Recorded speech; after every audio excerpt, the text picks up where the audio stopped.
Now, the heart of the matter is increasing wages to get out of poverty. But it is also the case that the conditions of low-wage jobs influence both the income into the house and the outcomes for families. And I'm just going to highlight a few using the life course trajectory from zygote to adolescence, maybe taking Z to A instead of A to Z, and just going to highlight a few of these points of intervention. Let's take pregnancy at the very, very beginning.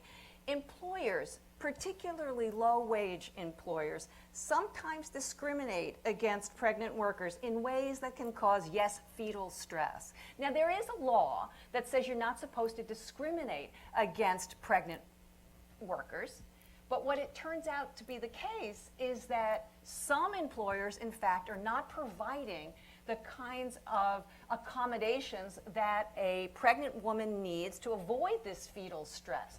And in some situations, what they are not accommodating is something that they will accommodate to a worker who, for example, has gotten injured. And there's a story of a pregnant truck driver, for example, who just simply didn't want to lift for a temporary period of time as much weight as she had been assigned. Exactly the kind of accommodation that had been made for a worker who was injured, not made for her, a pregnant worker. There's a solution. There's a federal bill that's pending, the Pregnant Workers Fairness Act. There's activity at the state level. Let's take birth. Moms need time to recover. Children, whether adopted or not, need time to bond with parents. But few employers provide paid family leave. That results in only 5% of low-wage workers actually having paid family leave. And what's really astonishing is that nearly a quarter of women who took leave, whether paid or unpaid, took 10 or fewer days of leave. APA, I'm sure you could say and tell us more about the significance of having such a short amount of leave.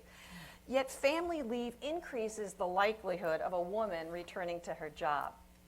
The first year of life. You know what? Babies get sick. They need wellness visits as well. And children sometimes have chronic illnesses and serious illnesses, particularly in that very important first year of life. Yet, the vast majority of low-wage workers, 70%, lack access to paid sick days. Some low-wage workers have no paid leave whatsoever. Tell your neighbors this. No paid personal days, no sick time, no family leave, and no vacation.